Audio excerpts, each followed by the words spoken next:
Creamos un espacio libre de juicios donde invitamos a expertos de los que aprendemos prácticas y filosofías que contribuyen a nuestra transformación y bienestar. Descubre la vida desde otra perspectiva y amplía la visión de tu ser. Yo soy Bárbara Flores. Y yo soy Vicky Becker. Esto es Té de Tila, un espacio para ponerte en paz. Perfecto, ¿qué tal? ¿Cómo están? Buenas noches. Yo estoy aquí contentísima de por fin hablar de psiquiatría. ¿Qué onda con ir al psiquiatra? ¿Qué onda con estos tabús? ¿Necesitamos estar locos para ir al psiquiatra? Mejor no vayas al psiquiatra y échale ganitas, ¿no? Y todos estos malos entendidos y todas las preguntas que tenemos en torno pues a la psiquiatría. Este es el espacio para aprovechar a nuestra súper invitada, a la doctora Ana, que ahorita nos va a platicar de toda su trayectoria y bueno, pues es un muy buen momento para hablar del tema. Bienvenida, Vicky, bienvenida. Uy, ya se salió. Se salió. Pues bienvenida, Vicky. Perdimos a la doctora. Aquí está de nuevo. Aquí está de nuevo. Bienvenida, Vicky. Bienvenida, doctora Ana. ¿Cómo estás? Hola, ¿qué tal, Bárbara? Hola, ¿qué tal a todos? Bienvenida. Sí, ¿qué tal, Vicky? ¿Cómo estás hoy? Pues feliz, encantada de hablar este tema. Platicábamos en algunas llamadas anteriores, la doctora y yo, pues la importancia de hablar del tema por la cantidad de estereotipos que hay alrededor de, ¿no? Y creencias, y cómo eso, pues en lugar de ayudarnos como sociedad, como individuos, como familia, pues en realidad nos hace muchísimo daño. Entonces, pues encantada de abrir este espacio para justo poner el tema sobre la mesa. Está muy interesante. Por favor, hagan las preguntas que crean necesarias. Y pues nada, bienvenidas a las dos. Gracias. ¿Qué tal, Vicky? Buenas noches. Buenas noches, ya. Pues sí, bienvenida, Ana. Y a ver, cuéntanos un poco, ¿por qué te llamó la atención? ¿Cómo llegaste a ser psiquiatra? ¿Por qué te gusta? ¿Por qué es interesante? ¿Por qué eres psiquiatra? Pues fíjate que yo creo que lo tengo claro más o menos con la preparatoria porque nos dejaban leer en la materia de literatura. Llegó a mis manos un libro que se llama Los renglones torcidos de Dios. Me llamó mucho la atención los personajes y después, pues obviamente vas viendo películas y vas viendo thrillers y vas como que te va llamando la atención pues esta situación de cómo piensa la gente, las emociones, los afectos. Entonces dije, por ahí va, y cuando hice el examen nacional de residencia, pues dije, psiquiatras, ya estando siendo médico, dije, psiquiatras hay pocos, no es algo tan saturado, y pues fue mi primera alternativa, y pues bueno, pues por ventaja, bueno, también el examen lo pasé bien, y pues decidí hacerme psiquiatra. Uh-huh. Así fue esto, y me he sentido a gusto. Es cansado, a veces sí suele ser agotador, pero tiene una parte satisfactoria, porque bueno, ya si no, no estaría tanto tiempo, ya tengo casi 24 años ejerciéndola, entonces, pues sí se requiere de paciencia, de empatía, de conocer muchas cosas y más que nada pues sí, yo considero que es arte, es un arte. Es un arte, qué maravilla, qué buena manera qué buen adjetivo para la psiquiatría. Y ya que estamos hablando ya que le estás poniendo este adjetivo, cuéntanos, ¿qué es la psiquiatría en realidad? Pues mira, la psiquiatría es una ciencia es una especialidad de la medicina y tiene también esta parte de estudiar todo lo que tiene que ver a nivel de transmisión cerebral. Es una especialidad de la medicina y lo que trata de hacer es estudiar el cerebro, cómo se dan las sinapsis, cómo se expresa el humor, cómo se expresan las emociones, cómo se clasifican las enfermedades, porque hay tenemos un manual así. Enorme, que es el DSM-5, que es el manual de psiquiatría, de no sé qué, de la psiquiatría en Estados Unidos, ¿no, Vicky? Sí. No, pero hay muchas dudas. A mí se me ocurren, en principio, esta de ¿quién va al psiquiatra? Como en qué casos tendríamos que ir al psiquiatra. Por ejemplo, nosotros como semiólogas que damos acompañamiento, no somos psicólogas, no somos terapeutas, somos consultoras, pero si alguno de nuestros consultantes de pronto tiene ideación suicida o se hace daño, por protocolo, los semiólogos lo tenemos que remitir al psiquiatra. Fíjense, yo les voy a contar, desde la semiología, tenemos, lo que tú eres realmente, eres una conciencia, ¿ok? Y la conciencia está formada por 5 potenciales. Los potenciales son antenas de captación. Cada potencial capta una dimensión diferente de la realidad. Entonces tenemos nuestro potencial instintivo. Esto es interesante y tiene que ver con el tema de hoy, ¿eh? No les estoy tirando un rollo ahí sin sustento. El potencial instintivo, fíjense, son todos tus procesos biológicos internos. Son los 5 sentidos básicos, también la vista, olfato, gusto, oído, tacto, y es el sistema digestivo, el sistema respiratorio, las células todo el tiempo están haciendo células y se están muriendo células. Es todo lo que pasa en tu cuerpo por dentro. Se expresa, me está escribiendo la doctora. ¿Tú la escribes? ¿Sí, Vicky? Sí, yo ya estoy por acá. Ah, bueno, ok. El caso es que el potencial instintivo tiene lenguaje no verbal y se expresa pues con un dolor de cabeza, con hambre, con sed, con sueño, con malestares, con enfermedades. Todo esto es el potencial instintivo. Ok, ese son los procesos biológicos internos. Tenemos también el potencial motriz, que es la movilidad, la capacidad de relajación, el volumen en el espacio, toda esta dimensión. Tenemos el potencial sexual, que son los procesos de excitabilidad, la polaridad, que es la atracción sexual entre los cuerpos. Tenemos, ojo, el potencial emocional, que es con el que experimentamos las emociones tanto positivas como negativas. Curiosamente no está hecho para resolver las emociones negativas, solamente podemos experimentarlas con el potencial emocional. Y tenemos el potencial racional, que el potencial racional sirve para pensar, para analizar, para tomar decisiones,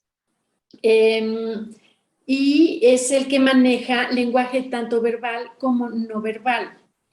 Entonces, creeríamos que la psiquiatría atiende, voy a terminar de la explicación que estoy dando, Ana.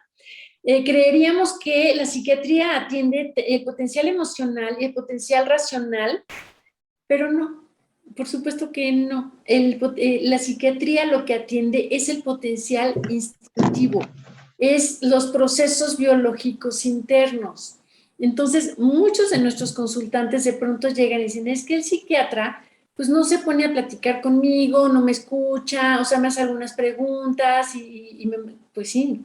Algunos psiquiatras sí tienen especialidad en psicología como terapeutas y también pueden dar este acompañamiento, pero hablando de los 5 potenciales, lo que atienden es el potencial instintivo y ahorita vamos a entrarle con más preguntas. Sí, hay muchas dudas, por ejemplo, en qué momento decidimos hacer un diagnóstico, que esto es bien importante porque de pronto creemos que tenemos que ya saber de qué se trata, si requiero o no una atención psiquiátrica.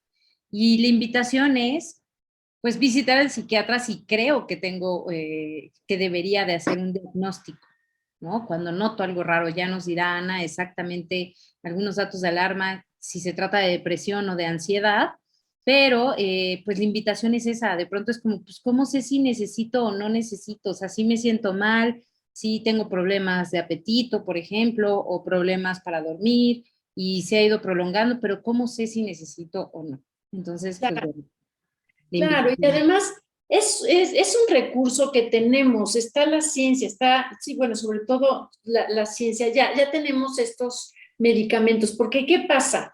Si de pronto con tu potencial instintivo, tus procesos biológicos internos, resulta que por alguna razón tu cuerpo no está siendo capaz de segregar alguna sustancia, entonces viene algún desequilibrio. Y lo que hace el psiquiatra, entiendo, yo no soy psiquiatra, ni siquiera soy médico, pero lo que entiendo es que el psiquiatra te da un medicamento, una sustancia para que tu cuerpo no está siendo capaz de producir por sí solo, o te da algo para que tu cuerpo justo sea capaz de producir tal o cual químico que no está produciendo y te está generando todos estos desequilibrios. Es muy triste que haya tantos estigmas alrededor de la psiquiatría y que haya personas que estén sufriendo tanto porque no están segregando alguna sustancia, pero no van al psiquiatra porque no, pues no estoy loco, no, le tengo que echar ganas, no soy suficiente, no soy capaz por mí mismo de mantenerme bien, no quiero ir al psiquiatra, o en mi familia no quieren que vaya al psiquiatra, porque entran ahí muchas emociones de la familia o sea, nosotros fallamos, yo como mamá fallé y no lo cuidé bien, o sea, como que yo fracasé como mamá si mi hijo tiene que ir al psiquiatra. Hay un montón de ideas así como raras.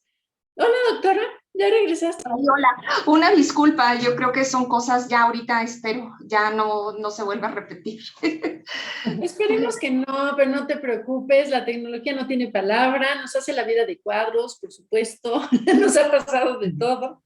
Tú no te preocupes, pero bueno, vamos a ver si ya está de nuestro lado, ¿no?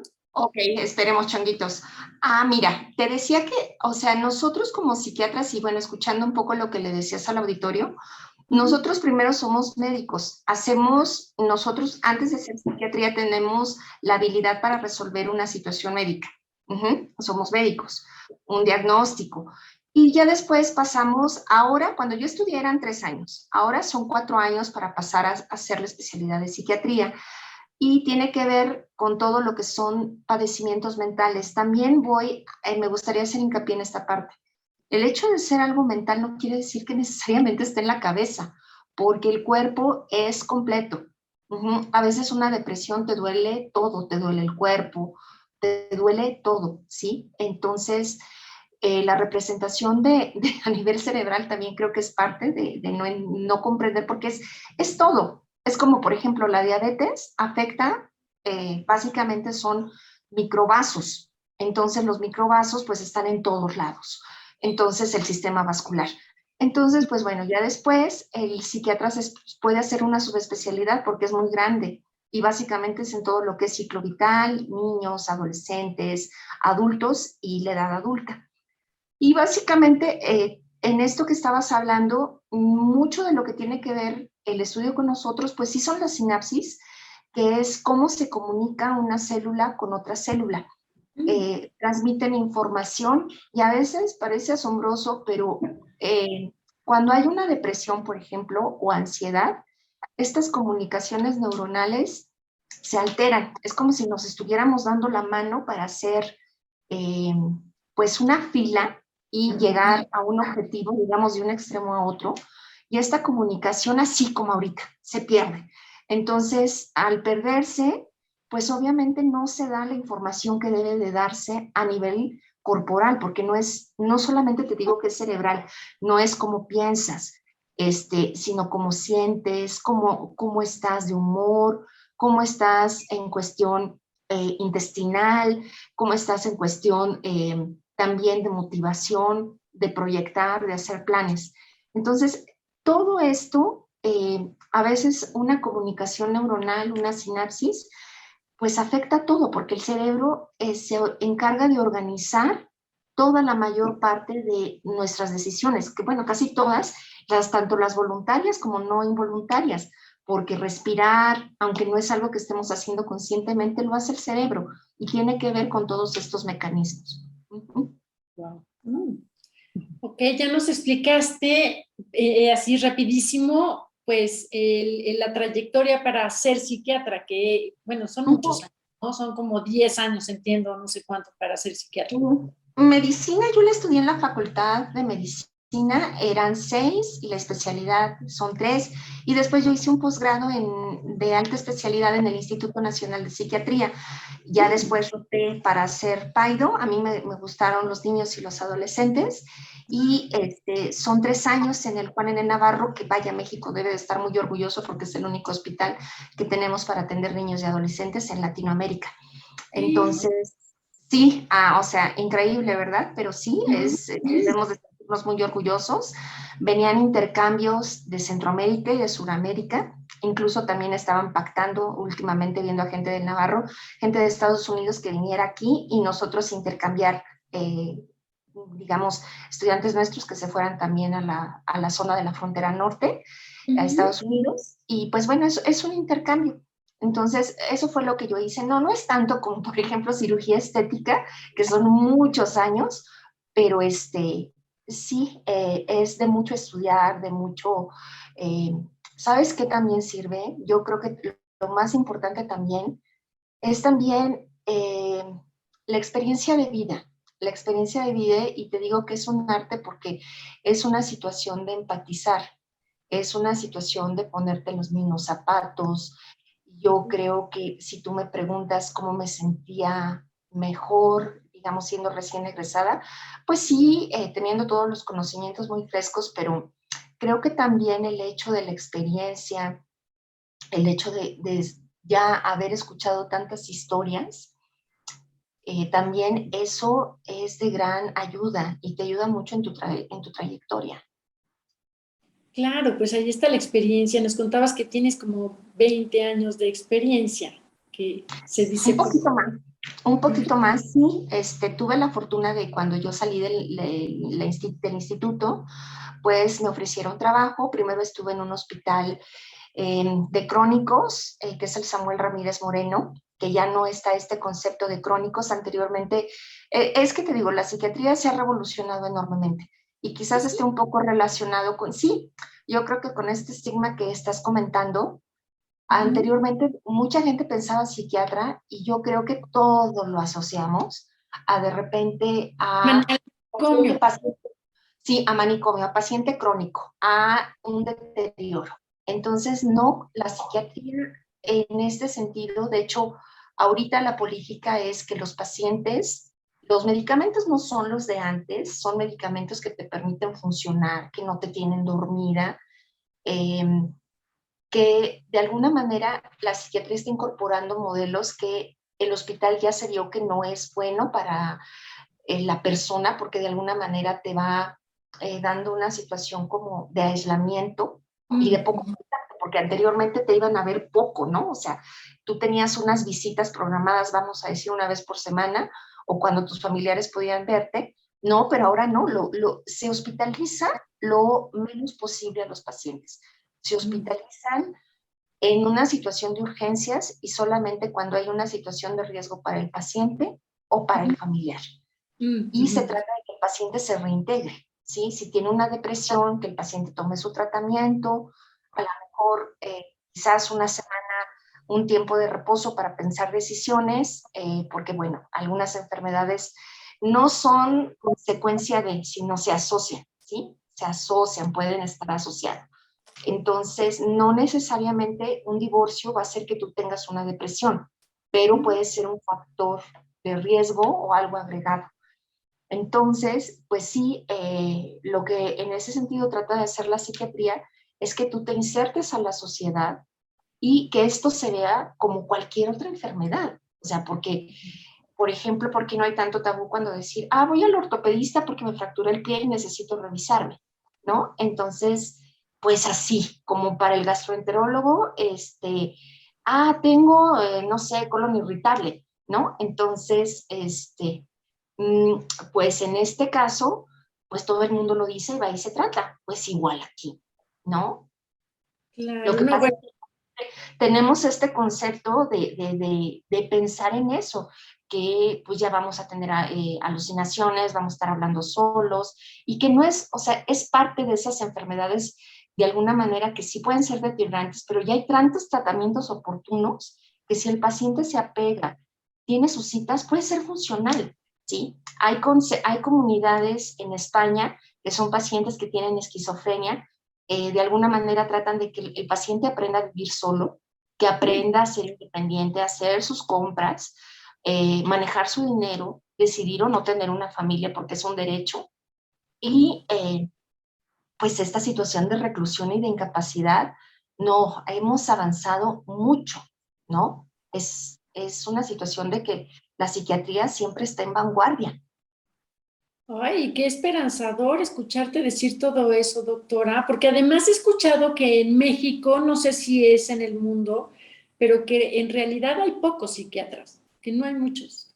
Sí, fíjate que, bueno, las estadísticas, nosotros necesitamos cada cierto, por ejemplo, en Zacatecas no hay psiquiatras psiquiatras con la especialidad mía, con la subespecialidad mía, no la hay.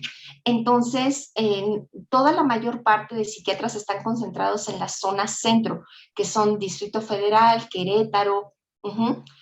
Sin embargo, en zonas, por ejemplo, tú buscas en Sonora, y hay pocos psiquiatras. Monterrey sí hay porque es una zona de bastante crecimiento.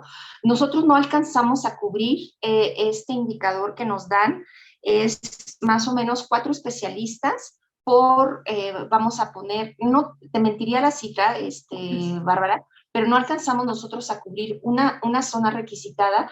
No tenemos la cobertura que deberíamos de tener, por ejemplo, ¿sí? Entonces, esto afecta porque precisamente agranda la brecha, ¿sí? O, por ejemplo, desafortunadamente, el médico familiar a veces no reconoce estos dolores de cabeza o este sentido de me siento mal, me siento cansado, no lo identifica, no pregunta síntomas y no refiere a la especialidad. Ahora también la psiquiatría ahorita, por ejemplo, yo trabajo también en el sector público.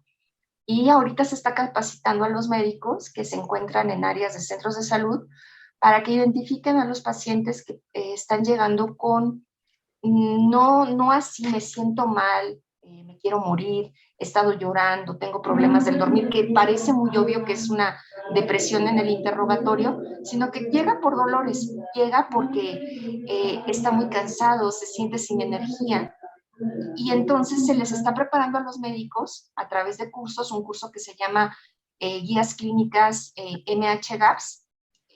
Esto es una propuesta de la Organización Panamericana de la Salud, donde lo que trata de hacer es acortar la brecha, ¿sí? Que un médico pueda diagnosticar y diga, ese dolor de cabeza y que la paciente necesita hablar tanto y viene al médico, pues si yo interrogo más, puede ser que sea una depresión, o si ya llega con un dolor en el corazón y dificultad para respirar, pues ya no diga que es un infarto y lo que tiene quizás es una crisis de ansiedad, que tiene miedo, que no quiere salir.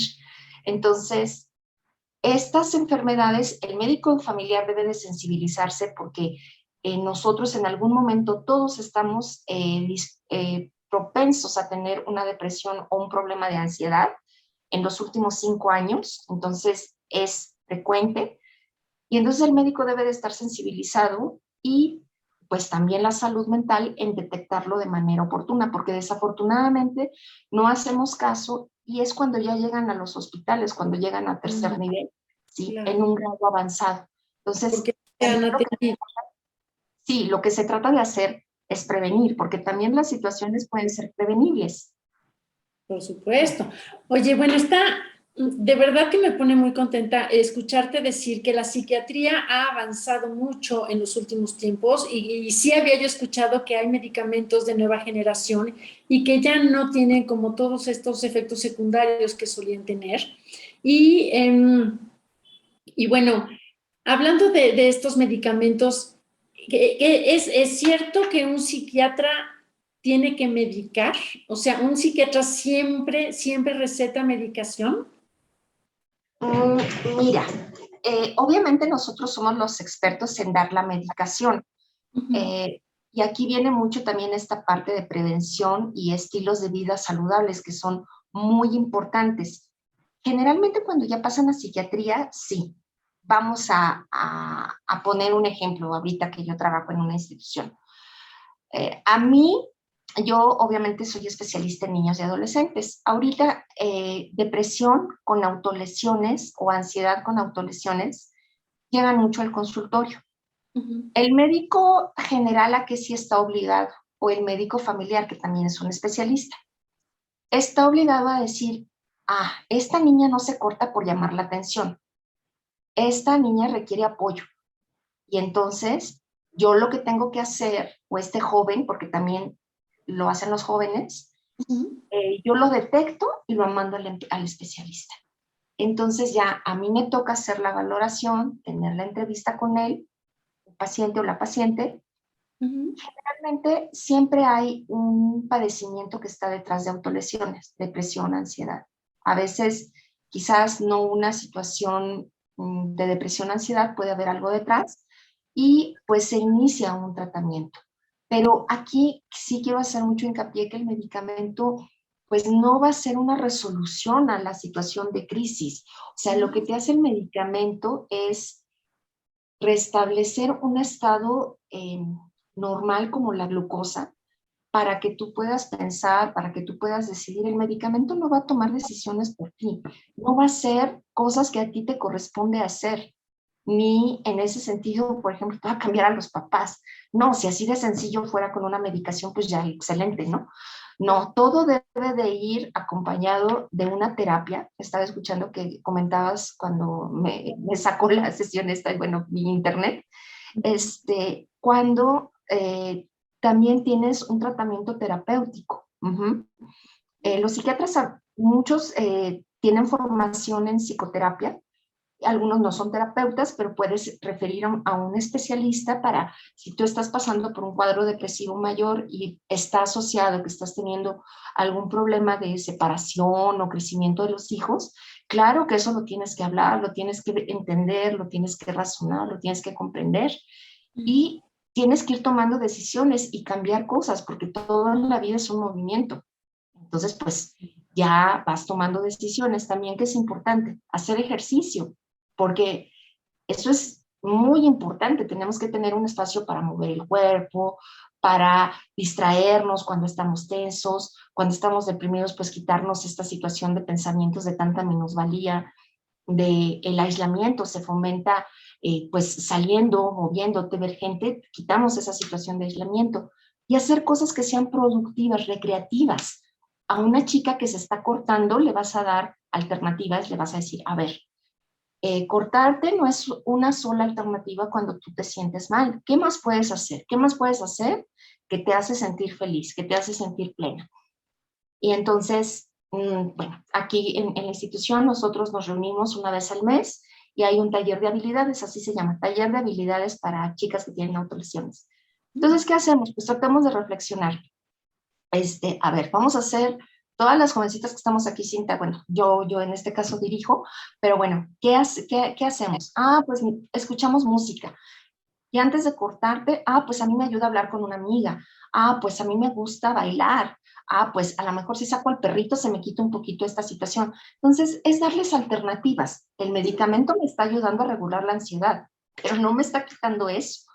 Entonces, y debe de ser por un tiempo. Los medicamentos en psiquiatría es como una rinofaringitis. Una rinofaringitis, por ejemplo, que es por una bacteria, son 15 días de tratamiento.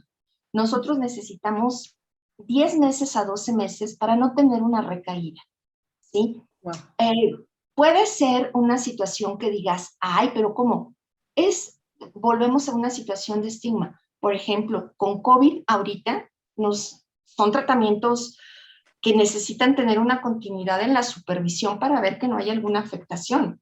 Y no lo vemos mal, porque es una situación que pensamos que es médica. No, pues aquí también es algo médico, ¿sí? Entonces, esos son los tiempos que marca. Obviamente, cada persona es diferente. Hay personas pues, que tienen historias más complejas, más difíciles, y que a lo mejor han crecido en un ambiente complicado, con violencia, con adicciones, o sea, como que van sumando cosas para a lo mejor, no es lo mismo una mujer que se va a divorciar y que depende económicamente de un esposo, a lo mejor una mujer que quizás esta parte económica de depender no le preocupe, ¿sí? que ella tenga su propio sueldo. Entonces, o que haya una situación de adicción también, ¿sí? Hay una persona que consume alcohol y que está deprimido. Tenemos que tratar las dos cosas. Aquí me gustaría, además de lo que dices acerca de 10 a 12 meses de duración de un tratamiento, pues hacer énfasis a la audiencia que para quitar un medicamento vale la pena regresar a la consulta y preguntar, porque me parece que no es tan fácil y no es, tiene consecuencias, ¿no? El dejar un medicamento de un día para otro y tratar de seguir con nuestra vida nada más porque pues, decidimos quitarlo, ¿no? O sea, que no se les ocurra dejar el medicamento por sus pistolas, ¿no? Eso tiene que decidirlo el psiquiatra. Ay, doctora. No es conveniente quitarlo así nada más.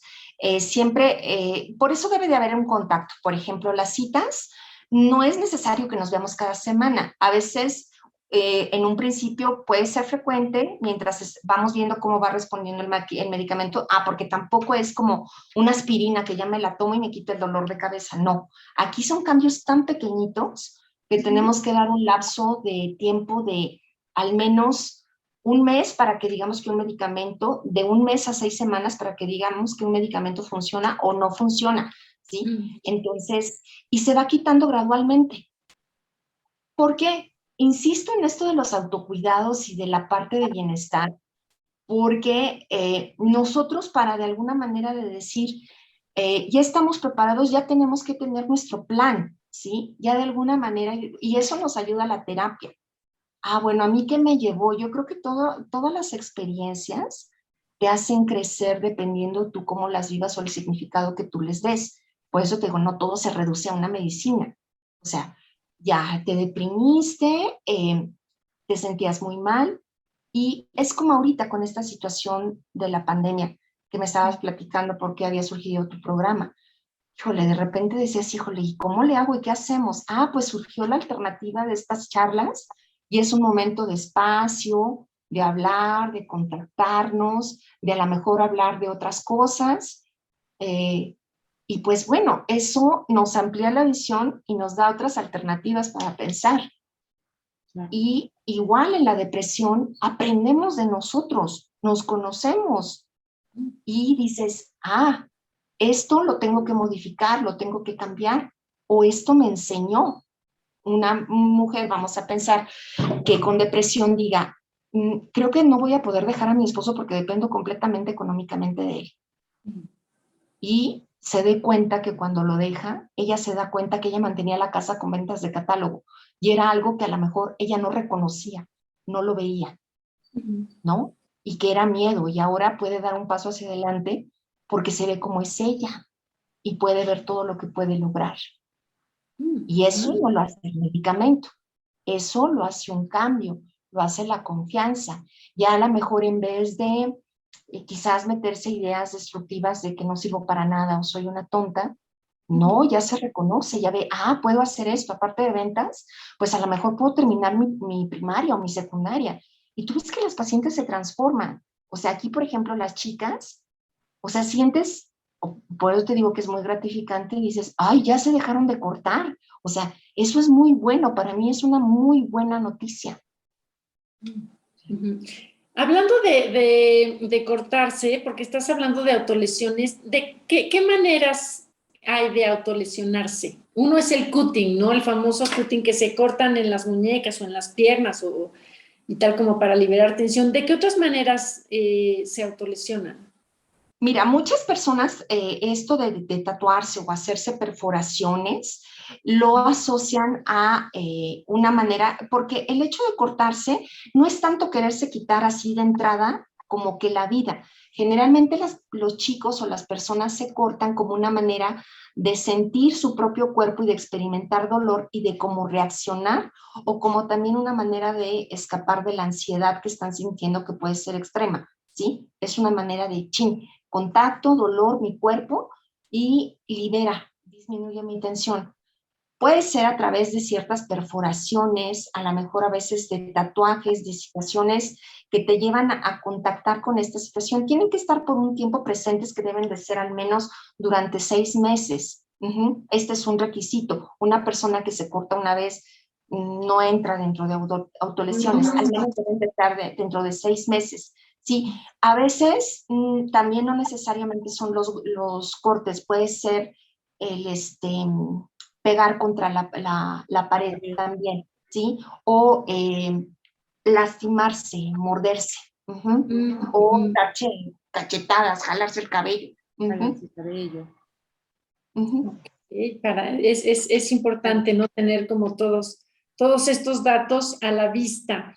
Y entonces, a manera de prevención, tú recomiendas poner mucha atención en un estilo de vida saludable. Hablaste de hacer ejercicio, hablaste de tener cuidado con pues hacer cosas recreativas, el tener detectado qué es lo que nos hace sentir bien. ¿Algo más en este estilo de vida saludable?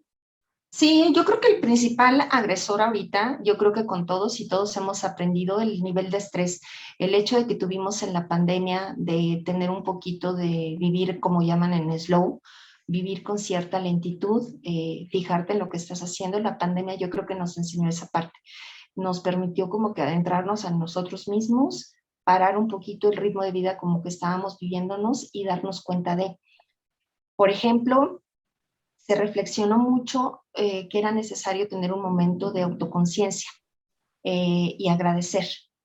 El tener una autoconciencia es decir, ¿qué estoy haciendo? Y hacerme consciente de. Una alternativa es todo lo que tiene que ver con, se llama conciencia plena, que es mindfulness, que no son ejercicios así muy prolongados, son chiquitos, pero que en ese momento te des cuenta plenamente cómo lo estás haciendo, con un aroma, cuando te pones la crema, te metes a bañar, y que te des ese espacio de disfrutar, ¿no? De cuidarte, de olerte, y está relacionado con los 5 sentidos. Y también agradecer son de las cosas que también nos enseñó esta pandemia. Por ejemplo, los médicos que estuvieron en primer nivel, que estuvieron bajo mucho estrés, ellos se hizo un cuadernillo y ellos tenían que estar, pues básicamente se les daban estas estrategias de autocuidados. Tenemos que aprender a cuidarnos. Como por ejemplo nos decían, pues les digo, es que está relacionado. ¿Qué nos decían para cuidarnos? ¿Qué nos dicen para cuidarnos del COVID? El cubrebocas, lavado de manos, la sana distancia. Pues igual en la salud mental. O sea, yo creo que tenemos que reeducarnos porque decimos, la enfermedad. No, yo creo que hay que hablar también de bienestar, salud mental. Eso, ahí decían, ¿eso qué? No, o sea, ¿cómo salud mental? Sí, o sea, nosotros tenemos que cuidar nuestra salud. Y un punto muy importante, pues es el estrés. Agradecer es una situación de decir gracias. A lo mejor todo el día no fue negativo, pues desperté. ¿Qué hubo en el día que valga la pena? ¿Qué tengo que agradecer? Escribir también, ¿sí? Es también una alternativa de un autocuidado. Claro, sí, pues agradecer es poner la atención en lo bueno que sí hay. No, y por lo tanto quitar la atención pues de lo negativo, de lo que no tengo, de lo que quiero, en fin. Entonces, sí, por supuesto, es higiene mental, es ponerle riendas a la mente. Finalmente, bueno, pues son nuestros pensamientos. Ok, y los principales orígenes de los trastornos mentales, porque, doctora, a ver, hay personas, bueno, no sé, mil cosas, pero lo más común me parece que es la ansiedad, la depresión. ¿Qué pasa? Hablabas como ejemplo de un divorcio.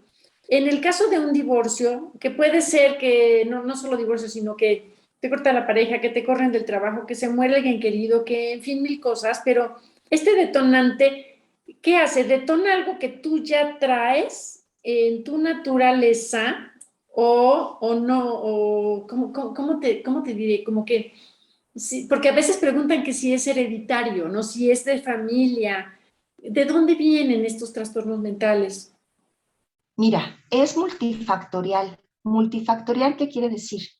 Es como la diabetes y la hipertensión. ¿A qué voy con eso? Tú tienes un riesgo mucho mayor como nos decían de COVID, diabéticos, hipertensos, adultos mayores, resguardo completo en la primera ola. ¿Por qué? Porque tenían una probabilidad muy alta de contagio si salían.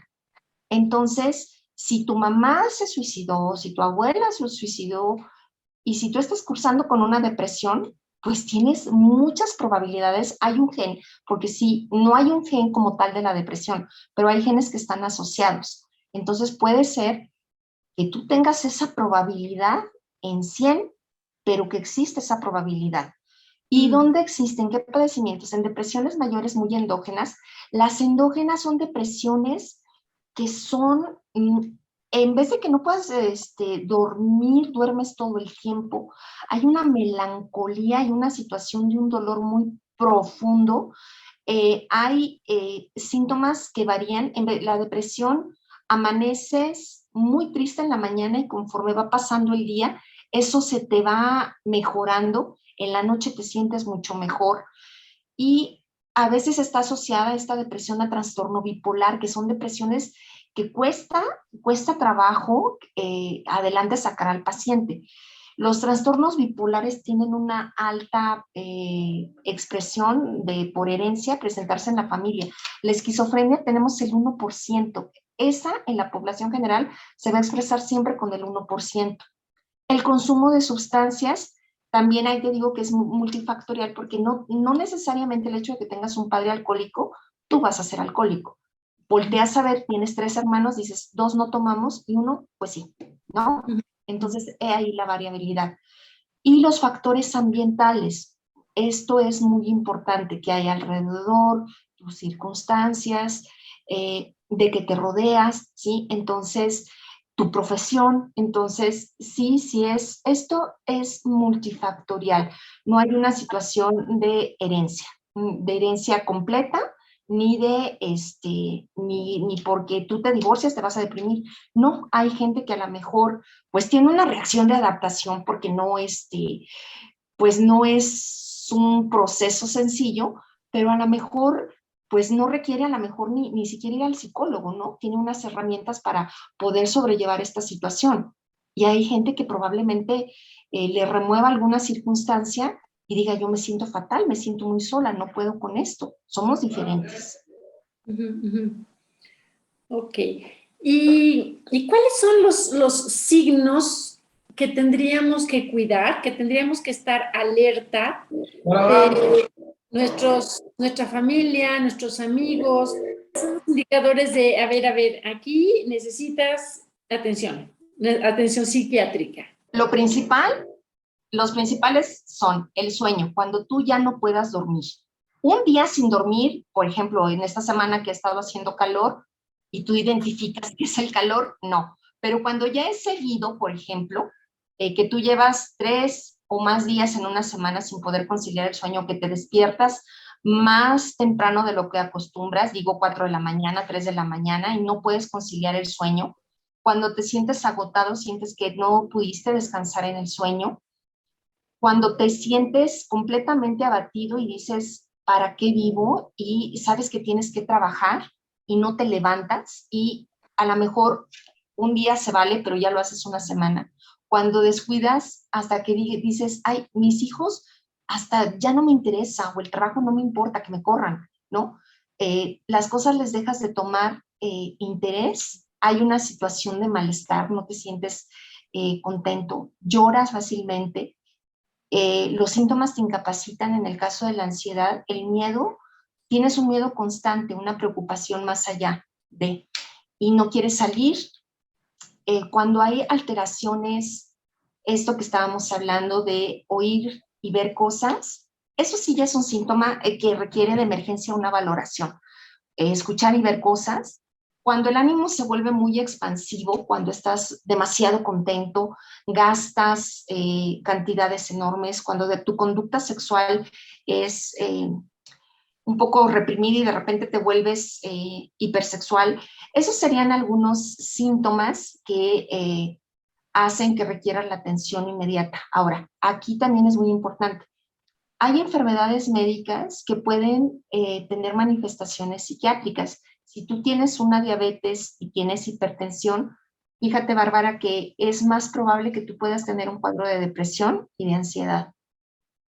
Entonces, hay veces que hay que regular esta glucosa, esta diabetes y cuadros de hipertensión. Ajá, la diabetes está muy asociada con depresión, mucho, y también la hipertensión arterial. Incluso el COVID ahorita se ha visto que ha generado afectaciones a nivel de tipo psiquiátrico. Entonces estamos en todo. Eso corrobora más que somos pues una enfermedad y no un estado así, ¿no? Es una enfermedad. Padecimientos endocrinológicos también, ¿no? También, ajá, por ejemplo, gente que tiene hipertiroidismo puede llegar como con situación de no tolerar el calor, de sudar mucho, de estar muy nerviosa. Entonces, generalmente se piden algunos estudios como son las hormonas tiroideas.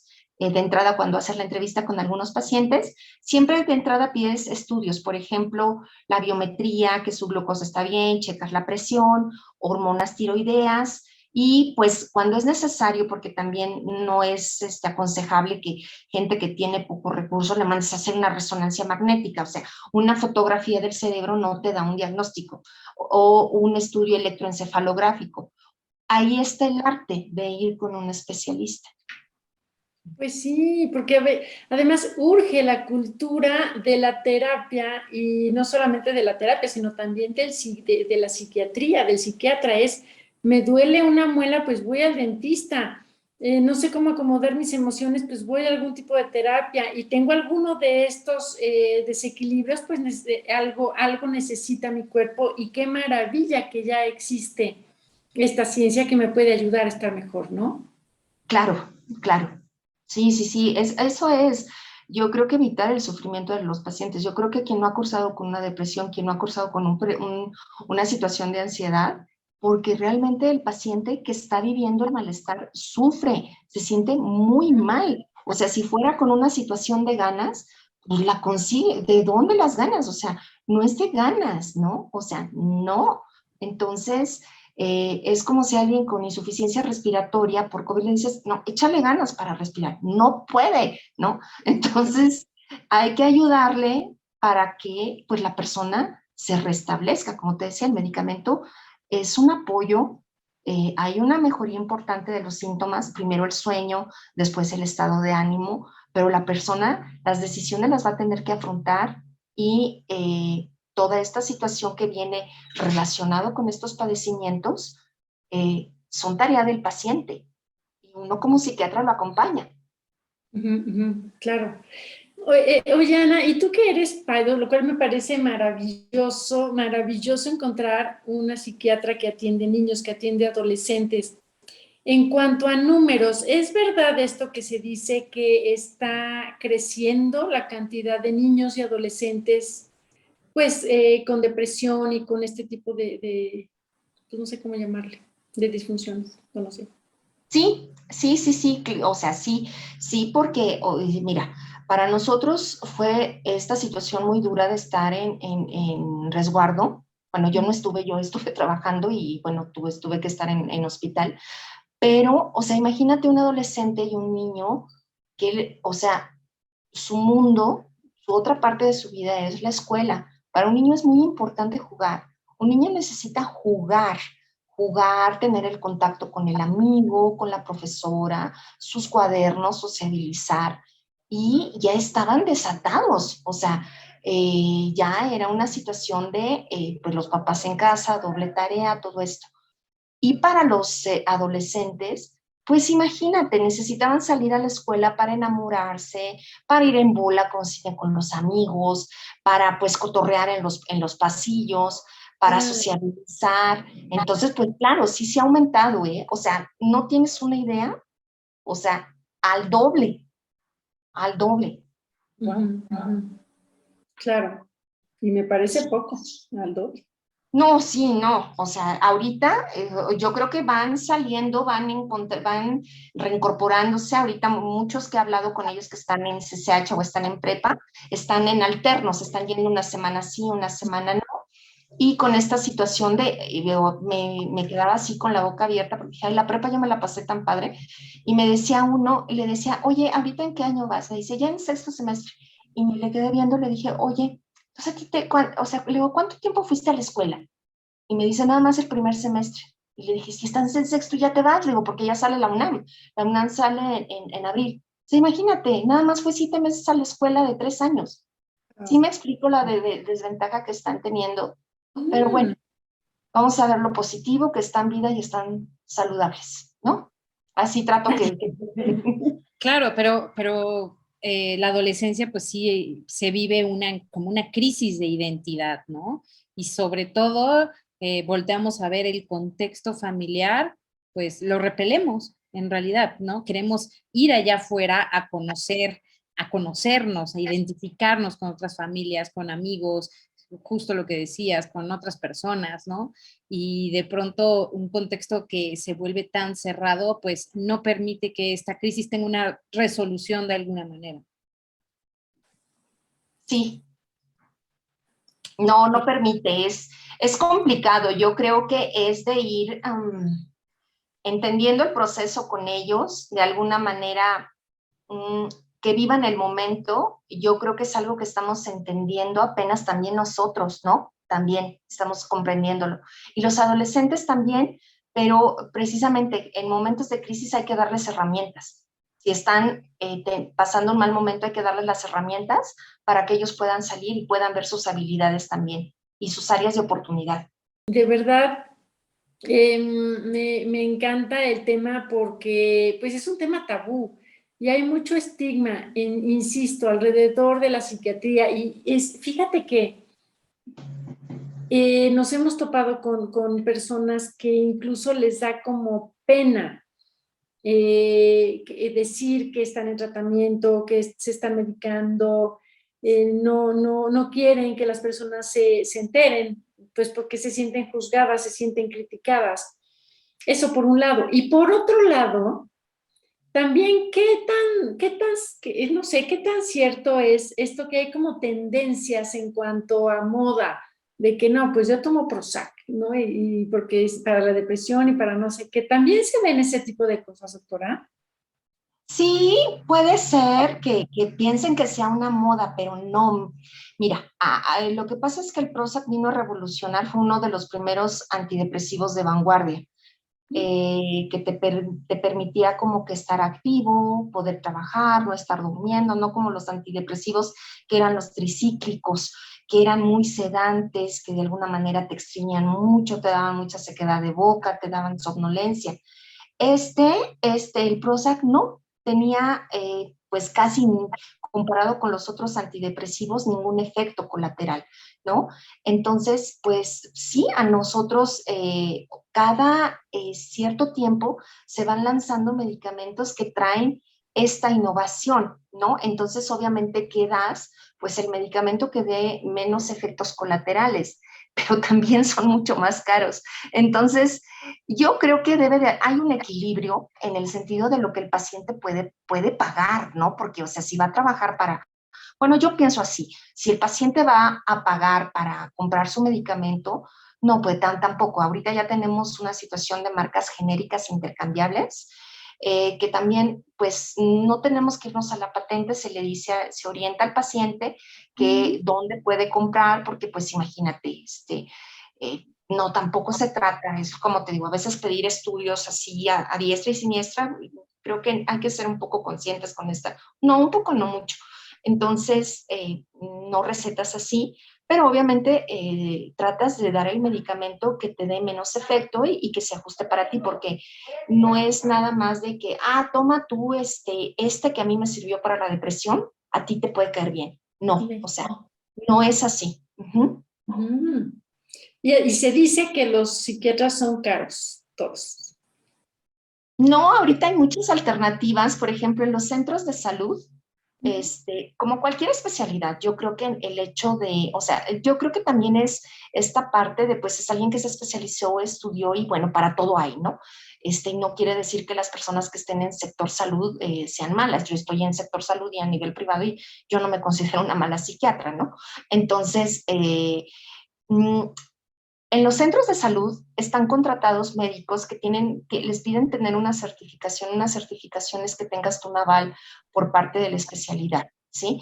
Entonces, en los centros de salud, ahí pueden googlear centros de salud y en la mayor parte de las jurisdicciones, al menos en 14 jurisdicciones, que son las alcaldías, nosotros les decimos jurisdicciones sanitarias porque, bueno, pues es la parte del sector salud. Hay un psiquiatra en algún centro de salud. Lo pueden googlear. Y bueno, los hospitales de el Fray Bernardino Álvarez, el Instituto Nacional de Psiquiatría, el Juan N. Navarro, en los IMSS, en los ISSSTES, en ciertas áreas de especialidad están los psiquiatras. Hay un Ramón de la Fuente también, ¿no? Así, es el Instituto Nacional de Psiquiatría, doctor Ramón de la Fuente. Doctor Ramón de la Fuente. Ok. Esto fue Té de Tila, un espacio para ponerte en paz. Síguenos en Instagram como tdetila.mx y en Facebook como tdetila.mx. Y para más información acerca de cursos y talleres, visita tdetila.com.